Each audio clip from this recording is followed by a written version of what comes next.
नमस्कार दोस्तों, क्राइम तक की यूट्यूब कहानी में आप सबका स्वागत है। मैं हूं सुप्रतिम बैनर्जी और मेरे साथ कैमरे पर हैं मेरे सहयोगी दीपक सिंह। आज मैं आपको एक ऐसी मर्डर मिस्ट्री, एक ऐसी कत्ल की कहानी के बारे में बताने वाला हूं जैसी कहानी आपने पहले सुनी तो होगी, लेकिन कत्ल करने के बाद कातिलों ने जिस तरह से सबूत मिटाने की कोशिश की, उस तरह का एक्ट या उस तरह की घटना के बारे में मेरा दावा है कि आप सबने पहले नहीं सुनी होगी। मैंने भी अब से पहले इस घटना को जानने से पहले तक ऐसी कोई कहानी न सुनी थी और न कहीं देखी थी। ये वाकया जो है वो उडुपी का है। उडुपी कर्नाटक का एक टाउन है, मैंगलोर के करीब, आप सब जानते हैं। अच्छे टूरिस्ट डेस्टिनेशन के तौर पर भी उडुपी को जाना पहचाना जाता है और हम में से बहुत सारे लोग उडुपी को इसलिए भी पहचानते हैं कि उडुपी के नाम से बहुत सारे साउथ इंडियन रेस्टोरेंट जो है इधर उधर हम सबको नज़र आ जाते हैं। बहरहाल ये घटना उडुपी की है और उडुपी के एक अरबपति कारोबारी जो बेसिकली एनआरआई थे, उनकी हत्या से जुड़ी हुई है। हुआ कुछ यूं, 28 जुलाई को एनआरआई भास्कर शेट्टी, जिनका सऊदी अरब में भी बहुत सारा कारोबार था और उडुपी में तो था ही, होटल के बिजनेस से वो जुड़े हुए थे और भी बहुत सारे काम करते थे। तो भास्कर शेट्टी जो हैं वो 28 जुलाई 2016 को अचानक अपने घर से गायब हो गए। कहाँ गए किसी को कोई खबर नहीं, कोई जानकारी नहीं। भास्कर के परिवार में उनकी बीवी थी राजेश्वरी, जिसकी उम्र तकरीबन 50 साल, बेटा था नवनीत, जिसकी उम्र थी तकरीबन 20 साल, और भास्कर की बुजुर्ग माँ भी थी। ये 4 लोगों का परिवार था जो उडुपी में एक साथ रहता था। बाकी चूंकि बहुत अमीर लोग थे तो नौकर चाकर, नाते रिश्तेदार, ये सब होंगे।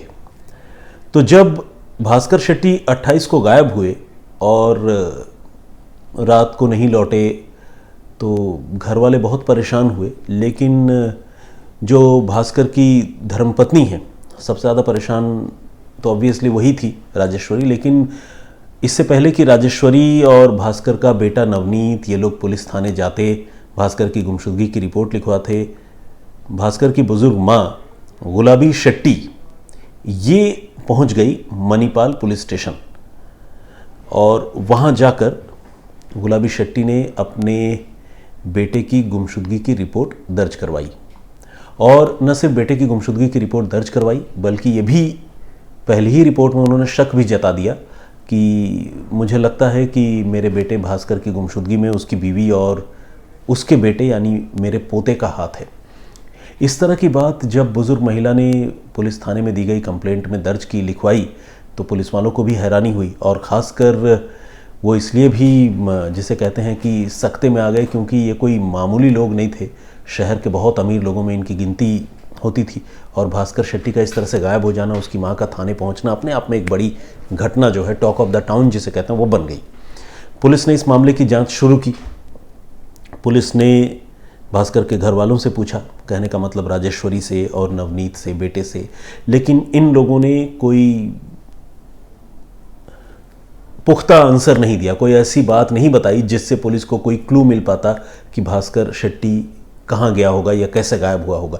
बल्कि जो राजेश्वरी थी, भास्कर की बीवी, जब पुलिस ने उससे पूछताछ की तो राजेश्वरी ने ये कहा कि भास्कर ऐसे तो सऊदी अरब में ही रहते हैं, बीच बीच में हिंदुस्तान आते हैं, और लेकिन यहाँ हिंदुस्तान में उडुपी में ही एक महिला से उसके अफेयर हैं मेरे पति के, जिसकी वजह से हमारे बीच में काफ़ी अनबन भी रहती है। और मुझे तो ये लगता है कि कहीं उसी महिला ने मेरे पति को गायब न करा दिया हो।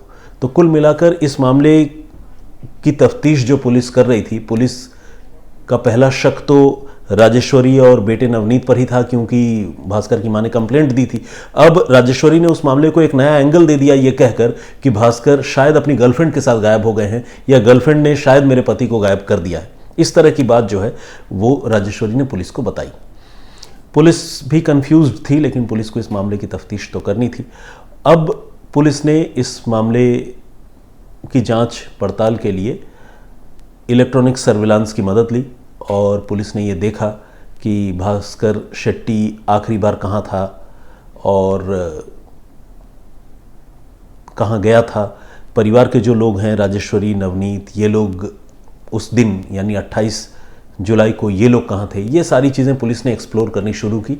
और पुलिस ने ये नोटिस किया कि भास्कर का जो मोबाइल फ़ोन है वो घटना वाले दिन जो है घर में ही था, आखिरी बार घर में ही देखा गया था और उसके बाद स्विच ऑफ हो गया। और ये जो राजेश्वरी और नवनीत हैं, माँ और बेटा, ये दोनों भी घर में थे, लेकिन उस रोज़ घर में इन दोनों के अलावा एक और शख्स भी मौजूद था जिसके मोबाइल फ़ोन की लोकेशन पुलिस को पता चली। और इस शख्स का या इस नौजवान का नाम था निरंजन भट्ट। ये निरंजन भट्ट जो है एक 26-27 साल का नौजवान था जो पेशे से एक एस्ट्रोलॉजर था और तांत्रिक भी था। तरह तरह के कर्मकांड, धार्मिक पूजा पाठ, ज्योतिष, गणना, ये सब इसका काम था। तो ये भी उस घर में मौजूद था। तो अब पुलिस ने जो है इन तीनों के मोबाइल फ़ोन की लोकेशन पर अपना पूरा ध्यान केंद्रित कर दिया और पुलिस ने ये देखा कि ये तीनों लोग 28 तारीख को लगातार साथ साथ थे। और ये तीनों लोग 28 तारीख को जो घर है उडुपी में, भास्कर का जो बंगलो है, वहाँ पर तो थे ही, लेकिन उसके बाद ये तीनों लोग एक मंदिर में भी गए, जिस मंदिर में तीनों का लोकेशन जो है वो एक साथ मोबाइल का जो टावर लोकेशन है वो कैप्चर हुआ था। तो ये बात पुलिस को पता चली। पुलिस ने इस निरंजन भट्ट के बारे में राजेश्वरी और नवनीत से पूछताछ की तो इन्होंने फिर गोलमोल जवाब दिया और ये कहा कि निरंजन भट्ट जो है एक पुजारी है, उनके घर आता जाता रहता है और इससे ज़्यादा निरंजन भट्ट के बारे में बताने लायक कुछ है नहीं। ये बात राजेश्वरी और नवनीत ने पुलिस को बताई। उधर जब निरंजन भट्ट से पूछताछ हुई तो निरंजन भट्ट ने भी जो है कहा कि मुझे इस घटना के बारे में कुछ भी नहीं पता है, मैं अनअवेयर हूँ, मुझे नहीं पता भास्कर शेट्टी कहाँ गए। ये अब पुलिस पूछताछ करती है और जब तक कोई कंक्रीट एविडेंस नहीं मिलता है तो पुलिस लोगों को हिरासत में लेकर पूछताछ करती है और छोड़ देती है। पुलिस की तफ्तीश करने का तरीका भी यही होता है, क्योंकि बगैर सबूत के किसी को फौरन पकड़ नहीं सकते। तो उस दिन निरंजन को भी छोड़ दिया गया। लेकिन पुलिस को तब हैरानी हुई जब पुलिस ने यह नोटिस किया कि निरंजन को थाने से रिहा करते ही बंदा एकदम रफू चक्कर हो गया, गायब हो गया शहर छोड़कर ही। और जब वो गायब हुआ तो पुलिस का शक जो है वो निरंजन भट्ट पर भी गहरा गया और बेटा नवनीत और बीवी राजेश्वरी पर भी गहराया, क्योंकि इनके ऊपर शक तो पहले से ही था। अब पुलिस ने तय किया कि चलो निरंजन भट्ट तो भाग चुका है, उसको कुछ दिन रुककर पकड़ लेंगे, लेकिन पहले राजेश्वरी और नवनीत को एक बार और बुलाते हैं और पूछताछ करते हैं। इस बार पुलिस ने इन दोनों से सख्ती की और जब सख्ती की तो इन्होंने अपना जुर्म कबूल कर लिया। यानी भास्कर की गुमशुदगी में राजेश्वरी का और भास्कर के बेटे नवनीत का ही हाथ था, जिन्होंने ये बात कबूल कर लिया। और इन दोनों ने ये भी कहा कि हम अकेले नहीं थे, बल्कि हमारे साथ निरंजन भट्ट जो हमारा पारिवारिक पुजारी है, ज्योतिषी है, वो भी था। और हम तीनों ने मिलकर भास्कर की हत्या कर दी है। ये बात सुनकर पुलिस भी हिल गई, क्योंकि एक इतने अमीर, एक इतने कद्दावर आदमी का, जिसके पूरे शहर में नाम हो, करोड़ों अरबों की दौलत हो, जो एनआरआई हो, आप समझ ही सकते हैं आम आदमी तो न जाने कितनी मृत्यु होती है, कितने कत्ल होते हैं, वो न तो खबरों की इतनी सुर्खियां बनती हैं, न लोग उनके बारे में जानना भी चाहते हैं। लेकिन जब कोई सेलिब्रिटी या बड़ा आदमी मरता है तो जिस तरह से पब्लिक अट्रैक्शन उसके प्रति होता है, उसी तरह पुलिस वाले भी उसको अलग से डील करते हैं। तो पुलिस वाले भी ये कहानी सुनकर चौंक गए और पुलिस ने ये पूछा कि आपने कत्ल क्यों किया और कत्ल करने के पीछे की वजह क्या थी और कैसे कत्ल किया। तो जब राजेश्वरी ने और बेटे नवनीत ने जब मुंह खोला तो वो कहानी सुनकर जो है पुलिस वाले भी सन्न रह गए। वो कहानी मैं आपको तफसील से अब बताऊंगा। कत्ल क्यों किया सबसे पहले यही बताऊं, या चलिए हाँ, सबसे पहले यही बताता हूं कि कत्ल किया क्यों। ये राजेश्वरी जो है वो हिंदुस्तान में रहती थी अपने बेटे के साथ और भास्कर अक्सर फॉरेन में ही रहते थे, लेकिन साल में एक आध बार उनका ट्रिप लगता था हिंदुस्तान में बिजनेस देखने के लिए, और इधर बेटा और बीवी जो है वो भास्कर का जो उडीपी का कारोबार था वो सब संभालते थे। इस बीच हुआ ये कि नवनीत जो बेटा है वो बीच में बीमार रहता था, और जब बीमार रहता था तो Rajeshwari obviously being a mother बहुत परेशान रहती थी। तो राजेश्वरी ने इधर उधर बहुत दौड़ भाग की, और दौड़ भाग करने के बाद राजेश्वरी किसी एक पुजारी के संपर्क में आई, जिस पुजारी ने राजेश्वरी को निरंजन भट्ट नाम के एक लड़के से मिलवाया जो तंत्र पूजा भी करता था, ज्योतिष भी था और सामान्य पूजा पाठ ये सब भी करता था। तो जब निरंजन भट्ट से मिलवाया तो राजेश्वरी जो है वो बहुत ज़्यादा डिपेंडेंट हो गई निरंजन भट्ट पर। निरंजन भट्ट नाम का ये जो 26-27 साल का नौजवान पुजारी या तांत्रिक जो भी कह ले, इसका भास्कर शेट्टी के घर में अब आना जाना शुरू हो गया। बात ऐसी हुई कि नवनीत की जानकारी के बगैर, और शायद नवनीत की जानकारी में ही, ये निरंजन और राजेश्वरी एक दूसरे के बहुत करीब आ गए। बहुत करीब मतलब इंटीमेट हो गए, और जब इंटीमेट हो गए तो ऑब्वियसली ये बात भास्कर शेट्टी को भी पता चली, और भास्कर शेट्टी को ये बात डाइजेस्ट करना, हजम करना बहुत मुश्किल हो रहा था। भास्कर को ये लग रहा था कि हमने अपने परिवार के लिए क्या नहीं किया, रुपए पैसे सब कुछ तो तुम्हारे लिए है, घर में जवान बेटा है, तुम्हारी इतनी उम्र हो चुकी है और तुम किसी और से अफेयर में इन्वॉल्व हो, this is not done. Bhaskar के साथ जो है उसकी बीवी की इस बात को लेकर कई बार कहा सुनी और लड़ाइयाँ भी हुई। भास्कर ने उसकी बीवी और ये जो निरंजन भट्ट है इसकी कुछ आपत्तिजनक तस्वीरें भी प्रोक्योर कर ली थी, और वो तस्वीरें दिखाकर जब उन्होंने राजेश्वरी को कन्फ्रंट किया तो राजेश्वरी भी लड़ती तो रही, क्योंकि इंसान अपनी गलती तो आसानी से मानता नहीं है, लेकिन राजेश्वरी को ये एहसास हो गया कि अब उसका और उसके पति का रिलेशनशिप जो है वो कभी नॉर्मल नहीं हो पाएगा। इसी बीच जो भास्कर शेट्टी था उसने कुछ वकीलों से राय मशवरा करने की शुरुआत की ताकि वो अपना वसीयत बना सके, अपनी ज़मीन जायदाद संपत्ति जो भी उसकी है करोड़ों अरबों की, उसका कोई वारिस चुन सके। दिक्कत यहाँ ये थी कि राजेश्वरी जो है उसको ये लग रहा था कि जब मेरे पति को मेरे अफेयर का पता चल गया और हमारे रिश्ते इतने ख़राब हो गए हैं तो अब तो ये दौलत, बंगला, गाड़ी, ये सारी चीज़ें मेरा पति तो मुझे देने से रहा, और बेटा नवनीत जो है चूँकि वो खुद भी अपनी माँ के साथ ही था और अपने पिता से लड़ा करता था तो बेटे को भी मिलने की गुंजाइश नहीं थी। तो राजेश्वरी और नवनीत ये दोनों घबरा गए कि कहीं भास्कर शेट्टी जो है अपनी सारी दौलत किसी तीसरे आदमी के हवाले या तीसरे आदमी के नाम न कर दें। इनकी चिंता बहुत बढ़ गई और इन्होंने फिर यह तय किया कि इससे पहले कि वसीयत बने हम भास्कर की हत्या कर देंगे। अब यहाँ ध्यान देने वाली बात यह है कि हत्या के बारे में इन्होंने सोच तो बहुत पहले लिया था, लेकिन हत्या को एग्जीक्यूट करने में इनको अचानक ही जल्दी दिखानी पड़ी, क्योंकि लास्ट मोमेंट में इनको ये पता चला कि भास्कर जो है अभी 1-2 दिन के अंदर ही अपने वकील से मिलकर अपना विल जो है वो फाइनल करने वाला है। तो ये एक बात जो है उसने राजेश्वरी को और नवनीत को बहुत परेशान कर दिया। इसके बाद इन्होंने आनन फानन में कत्ल का प्लान बनाया। कत्ल के प्लान के बारे में आपको जब बताऊंगा आपको हैरानी होगी कि लोग कैसे होते हैं, खुद कोई महिला अपने ही पति या खुद कोई बेटा अपने ही पिता की हत्या करने के लिए कितने आइडियाज़ लगाते हैं वो ज़रा देखिए। और ये सारी बातें मैं आपको सीबीआई की चार्जशीट के हवाले से बता रहा हूँ। सीबीआई की चार्जशीट में इस बात का जिक्र है कि ये जो बेटा था नवनीत, इसने पहले अपने पिता की हत्या करने के लिए ये तय किया अपनी माँ के साथ मिलकर कि हम क्लोरोफॉर्म जुगाड़ करेंगे, अपने पिताजी को धोखे से सुंघा देंगे और जब वो बेहोश हो जाएंगे तो हम उनकी हत्या कर देंगे, चाहे गला घोट कर हो या जैसे भी हो। क्लोरोफॉर्म जुगाड़ करने की बड़ी कोशिश की, लेकिन क्लोरोफॉर्म कोई ऐसी हैंडी चीज़ तो है नहीं कि गए और दुकान से खरीद के ले आए। क्लोरोफॉर्म ये जुगाड़ नहीं कर पाए, आइडिया ड्रॉप हो गया। अगला आइडिया इन्होंने तय किया कि चलो गोली मारेंगे, लेकिन गोली मारने के लिए पिस्टल चाहिए। पिस्टल का जुगाड़ करने की कोशिश की बेटे ने, उस पर भी नाकाम रहे। फिर इन्होंने ये कहा कि पारा खिला देंगे। पारा आप जानते हैं जो थर्मामीटर में और बहुत सारे दूसरे डिवाइसेस में भी यूज़ होता है। पारा जो है वो बड़ा डेडली चीज़ है, उस मरकरी कहते हैं इंग्लिश में, दीपक प्रॉम्प्ट कर रहे हैं, बिल्कुल सही बात। तो लेकिन पारा ये जुगाड़ तो कर लेते, लेकिन इनको ये पता चला कि पारा खिलाने से इमीडिएट डेथ नहीं होती, बल्कि बंदा जो है, पारा जो है वो स्लो पॉइजनिंग की तरह किसी इंसान की जान लेता है। तो इनको ये लगा कि पारा खिलाने का फ़ायदा नहीं है, क्योंकि जब तक मरेगा तब तक पता चला वसीयत बना गया तो और दिक्कत हो जाएगी। तो इन्होंने पारा का जो प्लान है उसको भी इन्होंने ड्रॉप कर दिया।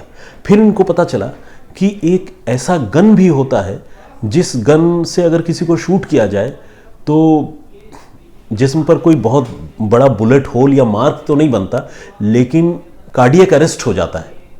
ये एक नए किस्म की इंफॉर्मेशन जो है इनको पता चली, इनफैक्ट मुझे भी पता चली ये नए किस्म की जानकारी, लेकिन वो गन इंडिया में नहीं मिलता।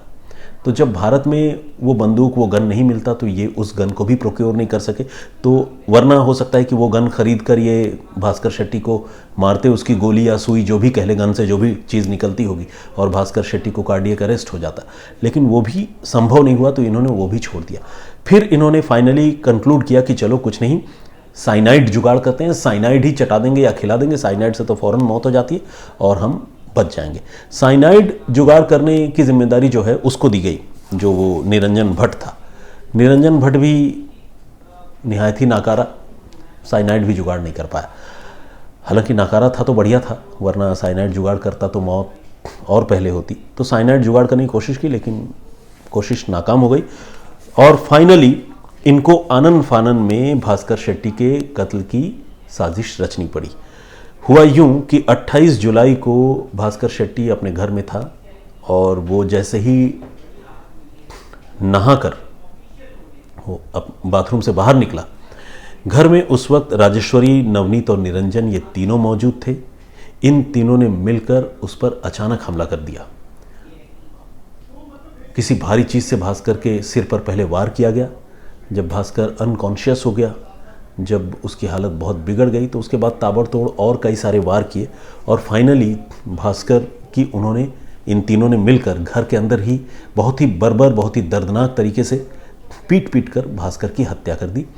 और इसके बारे में अड़ोस पड़ोस के लोगों को भी पता नहीं चला। भास्कर को शायद चीखने या अपने डिफेंस का भी मौका नहीं मिला, क्योंकि भास्कर उस दोपहर को, जो जानकारी है मेरी जानकारी, उसके मुताबिक भास्कर ने ड्रिंक कर रखी थी, तो वो शराब के नशे में भी था, तो इसलिए शायद वो बहुत ज़्यादा अपने आप को डिफेंड भी नहीं कर पाया और फाइनली भास्कर की इन तीनों ने मिलकर हत्या कर दी। अब हत्या करने के बाद इन्होंने तय किया कि लाश निपटाई जाए, और लाश निपटाने का जो तरीका है वो बड़ा अजीब है।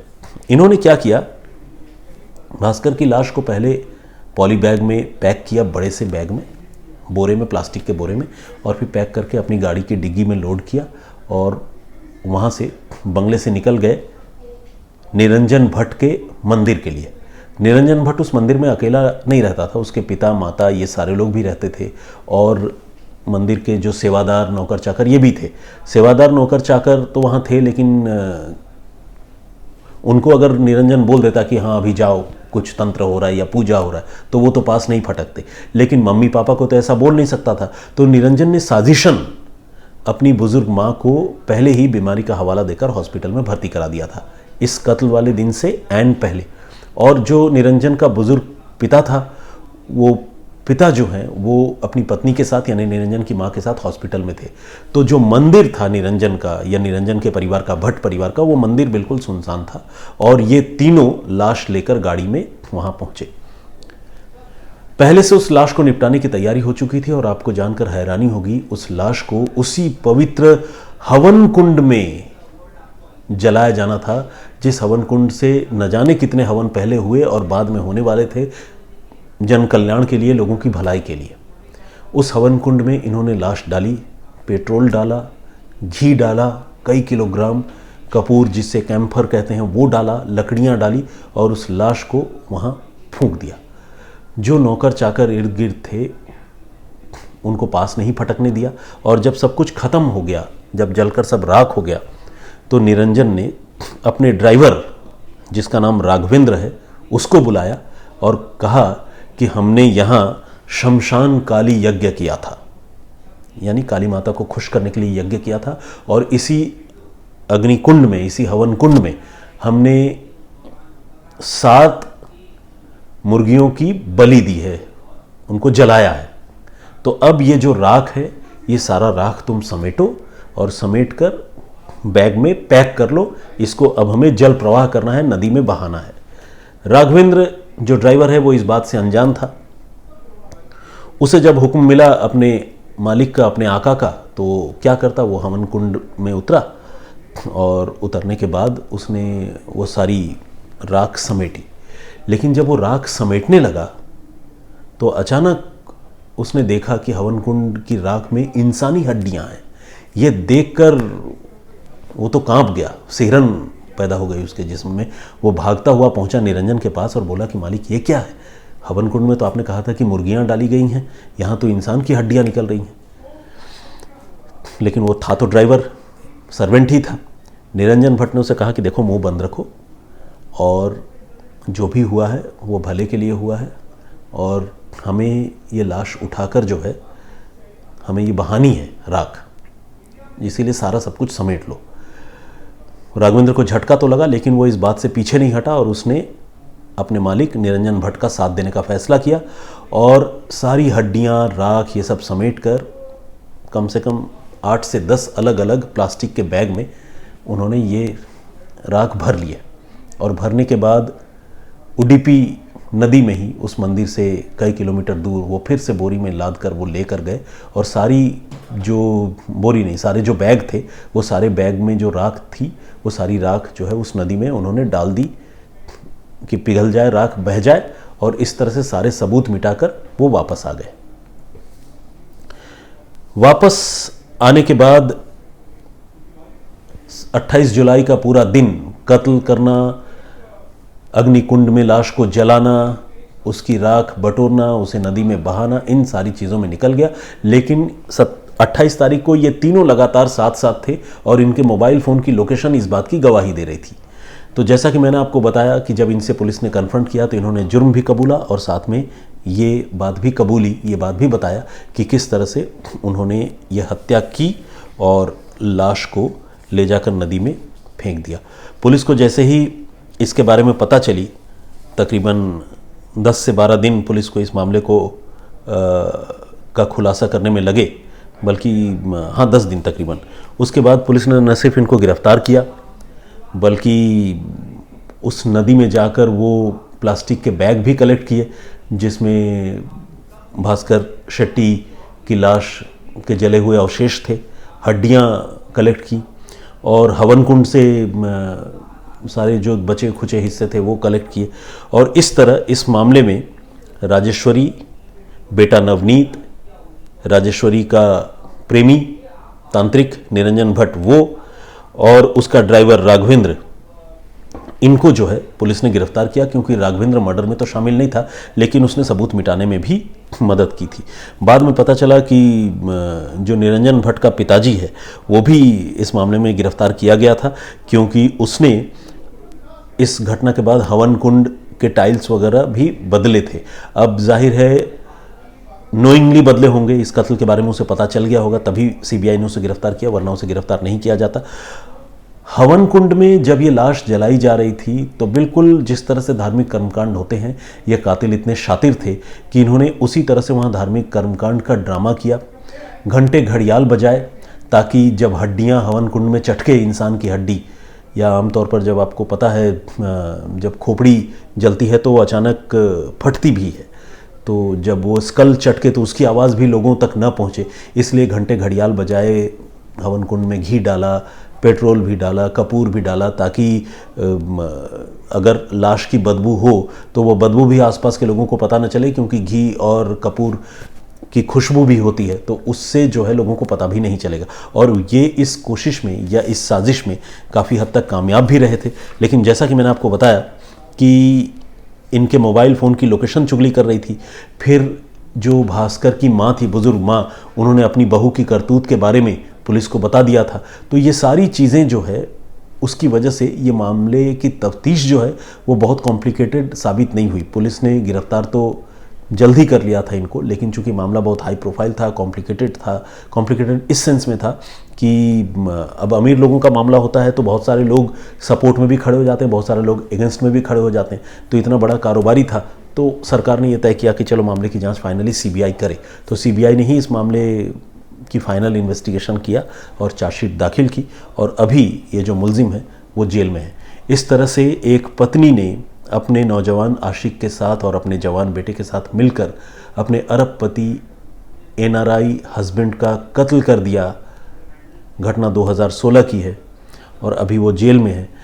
और ये कत्ल कर दिया, और कत्ल सिर्फ इसलिए कर दिया क्योंकि वो पत्नी चाहती थी कि उसका पति अपनी सारी जायदाद उसके नाम करे, ये सब जानते हुए भी करे कि उसका इन्वॉल्वमेंट किसी और लड़के के साथ है, और पति जाहिर है इस चीज़ के लिए राज़ी नहीं था। तो पत्नी जो है किसी भी सूरत में उस जायदाद से हाथ नहीं धोना चाहती थी, तो इसलिए उसने अपने पति का कत्ल कर दिया। तो यहाँ पति पत्नी के रिलेशनशिप में कोई प्यार जैसी चीज़ थी नहीं, यहाँ तक कि बेटा भी अपने पिता को नहीं चाहता था, सिर्फ उनका लगाव जो है सिर्फ और सिर्फ उसकी जायदाद से था। तो ये रिश्तों के टूटने की और रिश्तों के धोखा देने की एक बहुत ही दर्दनाक कहानी थी। और इस भास्कर शेट्टी मर्डर केस के बारे में आप सबको ये वाकया, ये कहानी सुनाने के लिए मुझे बहुत सारे लोगों ने क्राइम तक पर ही जो हमारा यूट्यूब का वीडियो होता है उस पर लोगों ने रिक्वेस्ट भेजी थी। और हाल ही में हमारी एक और दर्शक, मतलब जिनका लेटेस्ट रिक्वेस्ट मुझे याद रहा, उनका नाम मैं लेना चाहूँगा। उनका नाम विमला परान है। तो विमला परान जी ने रिक्वेस्ट भेजी थी और उन्होंने कहा था कि भास्कर शेट्टी मर्डर केस के बारे में आप कहानी ज़रूर सुनाएं। तो मुझे लगा कि मुझे फिर ये कहानी आप लोगों के सामने पेश करनी चाहिए।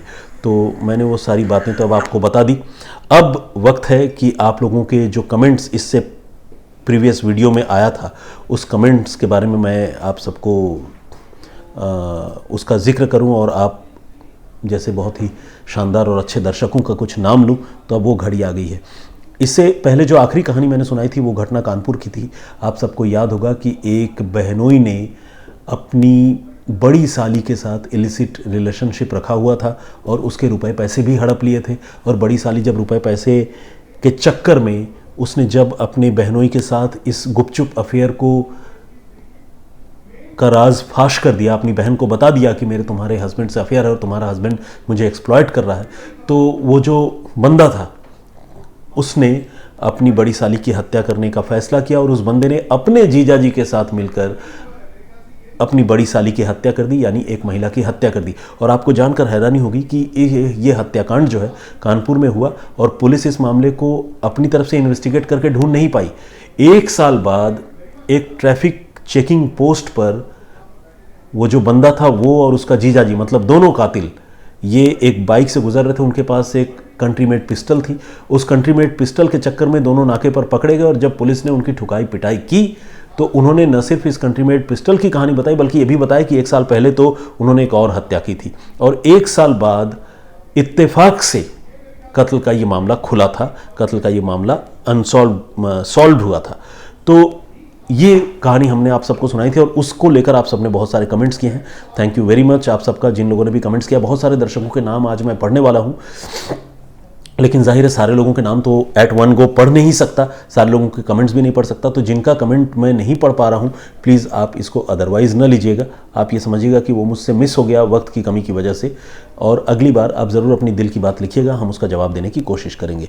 ओमकार शिंदे जी ने नाइस सर लिखा है, thank you very much. Vishnu Sharma ji कहते हैं कि मेरे बेटे हिमांशु शर्मा का जन्मदिन है और आज की रात हमारे घर में बेटी भी पैदा हुई है, तो कृपया सुप्रतिम सर आप हमारे बच्चों यानी दोनों भाई बहन को आशीर्वाद दें। इससे ज़्यादा खुशी की बात क्या हो सकती है कि घर में 2 बच्चे हैं और दोनों का डेट ऑफ बर्थ जो है वो एक है, मतलब ईयर्स तो ऑब्वियसली अलग होगा। तो वाकई विष्णु जी बहुत खुशी की बात है आपके घर में, बहुत बहुत मुबारक आपको, बहुत बहुत शुभकामनाएं दोनों बच्चों और पूरे परिवार को। गुरजीत देओल, इन्होंने फरमाइश की है, बल्कि आदेश वाले लहजे में किया है। बहुत बहुत स्वागत गुरजीत आपका, इतना राइटफुली आप लोग लिखते हैं, ये आपके प्यार की निशानी है, ये आपका अफेक्शन जो हम लोगों के प्रति है उसका सबूत है। गुरजीत देओल ये लिख रहे हैं कि स्टोरी रोज़ सुनूंगा, मतलब छोड़ूंगा नहीं। कितनी अच्छी बात है, बहुत अच्छी बात गुरजीत।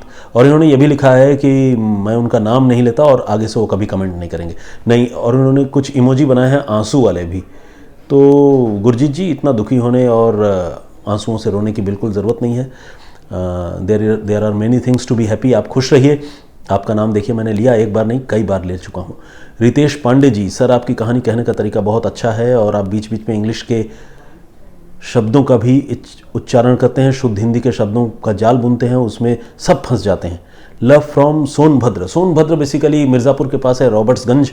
मैं यहाँ बहुत साल पहले क्राइम की एक स्टोरी कवर करने के लिए गया था, तो मुझे उस जगह की अभी याद आ गई। रितेश जी, आपके इस मैसेज के बाद बहुत बहुत स्वागत आपका। शिखर सिंह जी, हमारे पुराने साथी हैं, साथी तो आप सब हैं, लेकिन शिखर सिंह जी को मैं नाम से पहचानता हूं क्योंकि ये रेगुलर कमेंट करते रहते हैं, अपनी राय देते रहते हैं। इन्होंने लिखा है, सुशांत सिंह के नौकर के अकाउंट में 22 लाख डाले गए थे, बिल्कुल बकौल एमपी निशांत दुबे।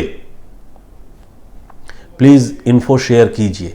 मुझे इसके बारे में जानकारी तो नहीं है शिखर जी, लेकिन चलिए आपने जो इन्फो बताई वो मैंने अभी पढ़ दिया, तो बाकी दर्शकों के पास वो चीज़ पहुंच ही गई। एलगुग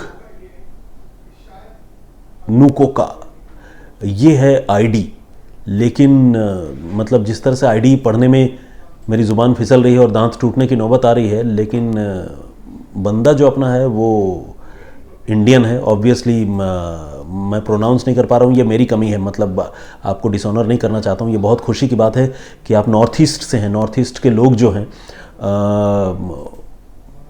वो अक्सर मुझसे ये कहते हैं कि नॉर्थ ईस्ट में होने वाले क्राइम की खबरें मैं सुनाया करूं, बताया करूं, लेकिन शायद वहाँ मीडिया की रीच इतनी नहीं है कि वहाँ की खबरें बहुत आसानी से हम तक पहुँचे। मैं बहुत सर्च करता हूं नॉर्थ ईस्ट की स्टोरीज़, लेकिन आसानी से मिलती नहीं। तो एलगुग नुका नुओका, तो आपसे गुजारिश है दोस्त कि अगर आपके पास कोई स्टोरी हो नॉर्थ ईस्ट की जो बहुत ही मतलब कॉम्प्लिकेटेड मर्डर मिस्ट्री हो, तो प्लीज़ हमें मैसेज कीजिए, हमें भेज दीजिए, हमें उसका लिंक दीजिए, हम उसकी कहानी आप सबके सामने पेश करने की कोशिश करेंगे। Thank you very much. इन्होंने लिखा है, नमस्ते, आपका नरेशन बहुत ही अच्छा है और जो भी आपका वीडियो डिसलाइक करते हैं उनसे इन्होंने कहा है कि आप प्लीज़ वीडियो देखो ही मत। नहीं मैं वीडियो देखिए ज़रूर, लाइक डिसलाइक तो चलता रहता है, लेकिन मैं आपके सेंटीमेंट समझता हूँ और उसको ऑनर करता हूँ। Thank you very much and welcome again. Mohammad Aamir, इन्होंने वेरी नाइस सर लिखा है, इंग्लिश के शब्द का इस्तेमाल मत करो, शुद्ध हिंदी शब्द का इस्तेमाल करो यार। ये आदेश मुझे दिया है अमोल राजमाने जी ने। ठीक है अमोल राजमाने जी, आपकी बातों पर खरा उतारने की कोशिश करूँगा। कभी कभी इंग्लिश के शब्द आ जाते हैं ज़ुबान पर, तो ठीक है, लेकिन आपकी बात सही है, हिंदी का चैनल है, लेकिन 100% शुद्ध हिंदी बोलना भी जो है कई बार थोड़ी बोरियत और बोझिल जैसी हो जाती है बात। मैं आपको एक बात ये भी बताऊं कि हमारी जो भाषा है हिंदी, उसमें एडेप्टिबिलिटी बड़ी ज़बरदस्त है। इसमें बहुत सारे शब्द अंग्रेज़ी के हम लोगों ने अडॉप्ट कर लिए हैं, और ठीक इसी तरह से हिंदी के भी बहुत सारे शब्द जो हैं वो इंग्लिश में अपनाए गए हैं, अडॉप्ट किए गए हैं। तो सिंस आप हिंदी लवर हैं, आपको मैं बताना चाहता हूँ उन शब्दों को विदेशज शब्द कहते हैं हिंदी में। तो अगर हम कुछ अंग्रेज़ी के ऐसे शब्दों का इस्तेमाल करते हैं तो आप उसको हिंदी के विदेशज शब्द मानकर उसको स्वीकार कर लीजिए और मेरी गलतियों की लिए मुझे क्षमा कर दीजिए, ये मैं आपसे गुजारिश करूंगा। आलोक चकलधर जी हैं, इन्होंने कहा है कि मुझे और लाउडली बोलना चाहिए, मैं ऑडिबल नहीं हूँ। आलोक जी, मुझे आपसे गुजारिश है कि आप प्लीज़ अपना जो मोबाइल और कंप्यूटर है एक बार प्लीज़ उसे भी चेक कीजिए, क्योंकि ये वीडियो बनाने के बाद मैं भी वीडियो सुनने की कोशिश करता हूँ ताकि मुझे पता चले कि मैं कहाँ पर चूक रहा हूँ या कहाँ पर मुझे और बेहतर करना चाहिए। तो मुझे ऑडियो प्रॉपर सुनाई देता है। कुछ दर्शक ये कंप्लेन करते हैं, लेकिन ज़्यादातर लोगों को ये शिकायत नहीं है। तो आलोक जी प्लीज़ आप अपना ईयरफोन, अपना मोबाइल फ़ोन या जहाँ भी आप सुनते हैं लैपटॉप या कंप्यूटर, प्लीज़ उसको भी ज़रा सा अपनी तरफ से एक बार इंश्योर कर लीजिए कि उसका साउंड सिस्टम ठीक है या नहीं। मन Bahadur Chhetri, battle of Mogadishu के बारे में बताइए, इन्होंने कहा है। ठीक है, मैं आमतौर पर तो इस तरह की कहानियाँ नहीं सुनाता बताता हूँ, लेकिन मतलब हार्डकोर क्राइम की स्टोरीज़ ही आप सबको बताता हूँ, लेकिन कभी अवसर बन पड़ा छेत्री साहब तो बताऊँगा। बाकी शम्स ताहिर खान साहब हैं ही, वो इस तरह की कहानी आपको सुनाते हैं और आप सब बहुत रुचि से उसको सुनते भी हैं। कार्तिक नायक जी हैं, इन्होंने लिखा है कि देखने में बहुत हैंडसम हो और टॉकिंग स्टाइल भी बहुत अच्छी है। Thank you very much Kartik ji, आपने 2-4 लीटर खून मेरा बढ़ा दिया है तारीफ़ करके। भागीरथ चौहान साहब, थोड़ी आवाज़ को सुधार लो जी। आवाज़ की शिकायत इन्होंने भी की है। देखिए कंप्लेन दीपक आ रहे हैं आवाज़ को लेकर, तो प्लीज़ हमें भी उसके बारे में थोड़ा सोचना चाहिए। हम ये कहकर बच नहीं सकते कि आप अपना मोबाइल चेक कर लो, क्योंकि एक से ज़्यादा लोग कंप्लेन कर रहे हैं। गोविंद ललवानी जी ने भी लिखा है, super sir, very cool, nice ji. और मनीष भारद्वाज जी ने हेलो लिखा है। आसिया शद्दद का भी कमेंट है, इन्होंने सीरियल किलर वर्धमान एरिया में वेरी इंटरेस्टिंग कालना, उसके बारे में बताने के लिए कहा है। नहीं, बताने के लिए नहीं कहा, इन्होंने कहा है कि वो स्टोरी इनको अच्छी लगी। बिल्कुल, क्योंकि मैं भी ये सोच रहा था कि ये कहानी तो मैं पहले बता चुका हूँ। तो और एमडी बैनर्जी, इन्होंने लिखा है कि आप दीपक से फालतू टॉपिक पर वीडियो क्यों बनवाते हो? सुशांत की आत्मा परमात्मा, he is getting a lot of hate at starting of his career already. MD Banerjee साहब, मैं ये बात क्लैरिफाई करना चाहता हूँ। देखिए, मैं पर्सनली वीडियो नहीं बनवाता हूँ, और दूसरा ये कि बहुत सारी चीज़ें जो है वो एक कॉमन डिसीजन होती है, उसके लिए ना तो आप दीपक को दोषी ठहरा सकते हैं, ना मुझे, ना किसी एक और इंडिविजुअल को।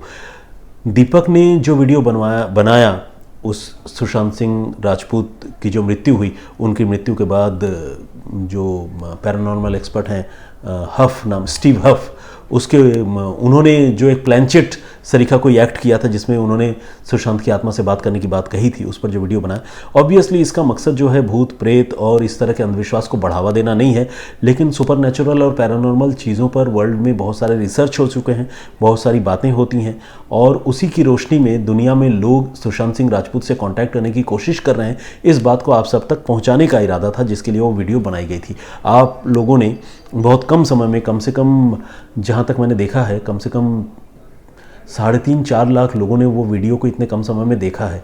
तो ये बैनर्जी साहब इस बात का सबूत है कि लोगों में वो जानने की इच्छा भी है और कौतूहल भी है। बहुत सारे लोगों ने उस चीज़ के लिए हमें मना ज़रूर किया है, तो हम आपके इस बात को भी स्वीकार करते हैं। मैं आपकी बातों को रिजेक्ट नहीं कर रहा हूँ, लेकिन बनाना जो है वो कभी कभी हमारी जिम्मेदारी भी हो जाती है। तो अगेन, वो हमारा, जिसे कहते हैं कि प्रोड्यूस किया हुआ, या हमने प्लानचेट नहीं किया। दुनिया के किस कोने में क्या हो रहा है ये बताना भी हमारा काम है, तो हमने आपको बताया है। आई होप कि आप इसको स्पोर्टिंगली लेंगे, और जो लोग नेगेटिव कमेंट कर रहे हैं कि प्लीज़ उसको नेगेटिव कमेंट इस रूप में मत कीजिए कि दीपक का हौसला टूटे, या किसी का भी। दिगंबर सूत्रधार जी हैं, और इन्होंने तमिलनाडु में ट्रेन रॉबरी हुआ था, उसके फाइनल रिजल्ट क्या हुआ ये पूछ रहे हैं, बताने की कोशिश करूँगा। शाह मुरुगेश साहब ने भी हौसला अफजाई की है। अर्कुस गोकू, अर्सियस गोकू के नाम से एक कमेंट है, और उन्होंने कहा है कि मैं बहुत लॉन्ग पॉजेज लेता हूँ स्टोरी टेलिंग के दौरान, जो उनको अच्छी नहीं लगती। बहुत सारे लोग ये भी कहते हैं कि मैं बहुत जल्दी जल्दी बोलता हूँ, तो इसीलिए स्पीड और बढ़ाकर यूट्यूब में मेरा वीडियो देखना या सुनना चाहिए। तो मुझे समझ में नहीं आता मैं क्या करूं, मैं पॉज ले लेकर बोलूं आराम से, या और जल्दी जल्दी बोलूं, या जिस तरह से बोल रहा हूं वैसा ही बोलता रहूं। और इन्होंने ये भी कहा है कि उर्दू वर्ड्स का इस्तेमाल कीजिए, selection of words make story more interesting. ठीक है, थैंक यू वेरी मच। किसी ने अभी थोड़ी देर पहले ही मुझे ये कहा था कि हिंदी ही बोलो, अंग्रेज़ी मत बोलो, यहाँ तो आप उर्दू की बात कर रहे हैं। तो एनीवे, मैं सबकी बातें सुनता हूँ और सबकी बातों पर अमल करने की कोशिश करता हूँ। हालांकि ये कहावत है कि सुनो सबकी करो अपनी, लेकिन यहाँ चूँकि क्राइम तक फैमिली वाली बात है, तो हम आप सबकी बातों को इग्नोर तो नहीं कर सकते, सबकी बात सुनने की कोशिश करूँगा। देवव्रता दास जी का भी कमेंट है, बगीचा सिंह जी ने कमेंट किया है, देवाशीष पांडा, रूपक अधिकारी के अलावा सुखदीप सिद्धू हैं, इन्होंने भी पॉजिटिव कमेंट्स किए हैं, तारीफ़ की है। इरफान खान ये कह रहे हैं कि थोड़ा स्पीड कम रखें। देखिए, अभी कुछ देर पहले गोकू साहब कह रहे थे कि स्पीड पॉज बहुत ज़्यादा लेते हो, और यानी कहने का मतलब धीरे धीरे बोलते हो। अब इरफान साहब कह रहे हैं कि थोड़ा स्पीड कम रखें बैनर्जी सर, और मेरा ज़रूर नाम लेना, लाइव पर मैं बहुत बार कह चुका हूँ आपको। Thank you very much Irfan ji, आपका बहुत बहुत स्वागत है, आपका मैं नाम ले रहा हूँ, आपका स्वागत कर रहा हूँ। और आशिया सद्दद ये कह रही हैं, शदद, कि वो बंगाली हैं और वो सरप्राइज्ड हैं मेरी हिंदी सुनकर। थैंक यू वेरी मच, ये कॉम्प्लीमेंट मुझे अक्सर मिला करता है, मैं बहुत ही ऑनर्ड और बहुत ही हम्बल्ड फील करता हूँ। धांगर नीलेश जी ने भी कहा है, उनका नाम लेने का शुक्रिया। आशु पंडित जी हैं, इन्होंने बहुत ही बदतमीज़ी से बात की, इन्होंने गालियाँ निकाली हैं, गालियाँ दी हैं जिसे कहते हैं, और इन्होंने कहा है कि मैं नकल करता हूँ शम्स ताहिर खान साहब की। इनको हमारे ही एक दूसरे दर्शक ने जवाब दिया, और इन्होंने कहा है कि तू देखने क्यों आता है यार, मत आ। तो खैर, मैं ये तो नहीं कहूँगा कि आप देखने मत आइए, लेकिन प्लीज़ आप अपनी भाषा ज़रूर सुधारिए। आप अच्छे शब्दों में भी अपनी बात रख सकते हैं, मैंने आपका कोई नुकसान नहीं किया दोस्त। गोपाल परमार, इनका भी कमेंट है, इन्होंने भी कहा है कि वो हॉस्पिटल में हैं, उनका ऑपरेशन हुआ है, हाथ का एक्सीडेंट हुआ है, और ये कहानियाँ लगातार सुनते हैं, और उनको हील होने में और जल्दी जल्दी स्वस्थ होने में जो है उनको फ़ायदा, मतलब उनको सपोर्ट मिल रहा है। तो उनके इन बुरे दिनों का सहारा हमारी कहानियाँ बन रही हैं, उनका ये कहना है। Thank you very much Gopal. Brijesh Yadav ji, इन्होंने कहा है कि कहानियाँ जो है उनके लिए स्लीपिंग पिल की तरह हैं। कमलजीत कौर, इन्होंने कानपुर के हाई प्रोफाइल ज्योति मर्डर केस के बारे में सुनने की फरमाइश जताई है। ठीक है, मैं कोशिश करूंगा कि उसके बारे में रिसर्च करके आप सबके सामने उस कहानी को पेश करूं। रमन सिंह साहब, इन्होंने कहा कि आप इस बार जल्दी आए तो मुझे अच्छा लगा, उम्मीद है कि आप रोज़ कहानी सुनाते रहेंगे। Thank you very much. Vimla Paran ji का तो मैं जिक्र कर ही चुका हूँ, जिन्होंने इस कहानी के बारे में लीड हमें दिया था, जो वाकया आज हमने आप सबको सुनाया। हेमंत ठाकुर साहब का भी कमेंट है और सरनेम से मुझे लग रहा है कि आप गुजरात के हैं, लेकिन इनके जो कमेंट्स हैं वो अगेन आपत्तिजनक हैं, इनकी भाषा भी आपत्तिजनक है, तो मैं उस कमेंट का तो जिक्र नहीं करना चाहूँगा। लेकिन हेमंत जी, आपका बहुत बहुत स्वागत है। अपनी भाषा सुधारिए और थोड़े प्यार से पेश आइए दोस्त। दीपक भाई को बोलो के 003, वो कह रहे हैं कि आज आप फिर उस स्टोरी सुनाते हो, प्लेलिस्ट ठीक करें। ओके, ये कह रहे हैं कि हमारी जो कहानियों का प्लेलिस्ट है उसमें कुछ कमी है, कुछ वीडियोस जो है वो प्राइवेट हुए पड़े हैं, तो प्लेलिस्ट को हमें सुधारना है। ठीक है, हम कोशिश करेंगे दोस्त ऐसा करने की। और पंगम करबक के नाम से एक आईडी है, आप लोगों का वॉल्यूम बहुत लो रहता है, प्लीज़ ठीक कीजिए।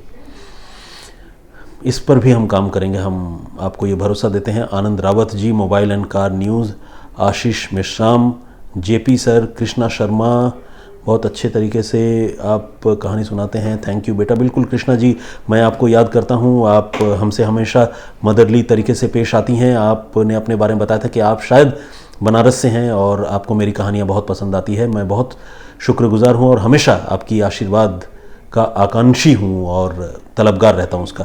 Danish Naveed ji, dear brother, I am from Pakistan, ये लिख रहे हैं और ये बता रहे हैं कि आप यूके में सेटल्ड हैं और उनको मेरी उर्दू जो है वो परफेक्ट लगती है। उन्होंने कहा है कि जिस तरह से मैं कहानियाँ सुनाता हूँ, जिस तरह से नैरेट करता हूँ, वो किसी टीचर या प्रोफेसर के जैसी लगती है और उस काम में भी मैं बड़ा कामयाब होऊंगा अगर मैं वो करियर चुनता हूँ तो। Thank you very much. Your lovely fan के नाम से ही किसी दोस्त ने आईडी बना रखी है, उन्होंने लिखा है आपकी आवाज़ बेमिसाल है, thank you very much. Safia Sultana, nice pronunciation sir, improved a lot, I love to hear you, keep it up, appreciate your work, thank you very much.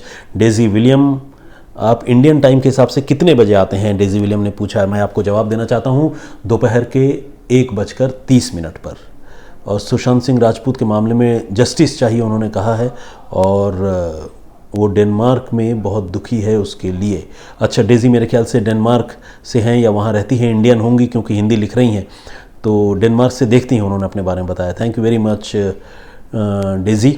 Maryam Kashif का भी कमेंट है, अजय कुमार गुप्ता का कमेंट है। विवेक राणा, आपसे क्वेश्चन है, आप तक की वीडियोस में आपका ही वॉइस। हाँ, विवेक राणा जी ने ये सवाल कई बार पूछा है कि आज तक के वीडियो में क्या मेरी आवाज़ होती है, क्या मेरा वॉइस ओवर होता है, और वो बहुत उत्सुक है ये जानने के लिए, उन्होंने ये सवाल कई बार पूछा। तो विवेक, बिल्कुल मैं बताना चाहता हूँ, हाँ मेरी आवाज़ होती है दोस्त।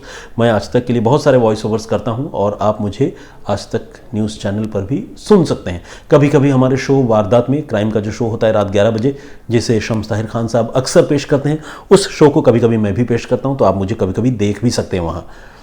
तो वो मैं ही हूँ कुल मिलाकर। एक किनारे से तो मैं कमेंट पढ़ता जा रहा हूँ, लेकिन मुझे लगता है कि ऐसा करने से बाकी लोगों के साथ शायद थोड़ी भेदभाव हो जाए, तो मैं आंख मूंद कर थोड़ा स्क्रॉल कर लेता हूँ और स्क्रॉल करने के बाद आगे के कुछ और दर्शकों के नाम और कमेंट्स पढ़ूंगा और उसके बाद आप सबसे इजाज़त लूँगा। ठीक है, MD जीलन का कमेंट है। दीदारुल बापू हमारे पुराने मित्र हैं क्राइम तक के। संजना भंसोडे का कमेंट है, इन्होंने lots of improvement in your presentation लिखा है, thank you very much. Ram Narayan Sahu का कमेंट है। कनिष्का सिवाच, खान रुज्जो, अनमुल सबो FX by FKA। एनीवे, इन अनामुल के अलावा आगे तो मैं इतना ठीक से समझ या पढ़ नहीं पाया, लेकिन इन्होंने बांग्ला में लिखा है, तुम्हें सबचे बेशी भालो करे कहानी बोलो। इन्होंने कहा है सबसे बढ़िया तरीके से मैं कहानी सुनाता हूँ, इनको मेरी कहानी सुनाने का अंदाज़ अच्छा लगता है, thank you very much. Noor Alam साहब, चलिए आज आप हमारे रडार पे आ ही गए। नूर आलम साहब ये कह रहे हैं कि मेरे से क्या दुश्मनी है सर, आपसे कोई दुश्मनी नहीं है दोस्त, किस बात की दुश्मनी, आपसे तो प्यार है। और नूर आलम साहब देखिए, इसी बहाने मैंने आपका 2-3 बार नाम लिया है, बहुत बहुत स्वागत आपका, और आगे भी इसी तरह का कमेंट करते रहें। कोई अपनी बात लिखिए, अपने बारे में बताइए। भोला पाल, राम नारायण साहू, भरत सिंह, AP सिंह, बाबा SK, SS पलाई, छाया पांडे, विंडर वॉल, राकेश इंदौर से हैं, रवि सिंह हैं, सुपर्णा राय सोमा, इन्होंने भी कमेंट किया है और बताया कि वो रोज़ सुनती हैं। 20 जुलाई को उनका बर्थडे, हाँ ये कमेंट मिस हो जाता तो बहुत बुरा होता। 20 जुलाई आज ही है ना, बिल्कुल। अरे सुपर्णा, बहुत बहुत आपको हैप्पी बर्थडे, बहुत खुशी है मुझे कि आज आपका बर्थडे है। और इन्होंने ये कहा है कि वो कोलकाता में रहती हैं, अगर कोरोना का ये काल या कोरोना का ये दौर नहीं होता, ये तो मैं अपनी तरफ से जोड़ रहा हूँ, लेकिन उन्होंने कहा है कि अगर मैं कोलकाता में होता या क्राइम तक वाले कोलकाता में होते तो पूरी क्राइम तक की टीम को इनवाइट कर लेती आज बर्थडे की पार्टी में। तो ठीक है, बहुत बहुत many happy returns of the day. आप रॉक ऑन कीजिए आज सोमा जी, इससे अच्छा मौका क्या हो सकता है। अभिनव दीक्षित, निशांत जैन, हंसी के चुटकुले, ब्लडी सोल, इनविजिबल वायरस, अभिनव दीक्षित, अतुल गौर, नवरूना मर्डर केस के बारे में अतुल गौर जो मुजफ्फरपुर की कहानी उसके बारे में वो जानना चाहते हैं, ज्योतिष रंजन सिंह और मदन गुदारा पुणे से है। खैर, इस तरह के बहुत सारे और कमेंट हैं, सारे लोगों का नाम नहीं लेना चाहता। आज यहीं तक मैं आप सबसे फ़िलहाल इजाज़त लेना चाहूँगा। एक बहुत इंटरेस्टिंग बात आप सबको बताने की बड़ी इच्छा थी, लेकिन वक्त की कमी की वजह से आज बता नहीं रहा हूँ। अगली बार जब मैं हाजिर होऊंगा तो शायद आपको 2 कहानियाँ सुनाऊँ। एक कहानी तो क्राइम से हटकर है, कुछ बहुत अच्छी चीज़ मैंने फेसबुक पर पढ़ी थी, वो कहानी आप सबको सुनाऊँगा। और फिर जो परिपाटी है क्राइम या मर्डर मिस्ट्री की कहानी, वो तो सुनाऊंगा ही। तो अगली बार शायद मैं 2 कहानियों के साथ हाजिर हो जाऊं।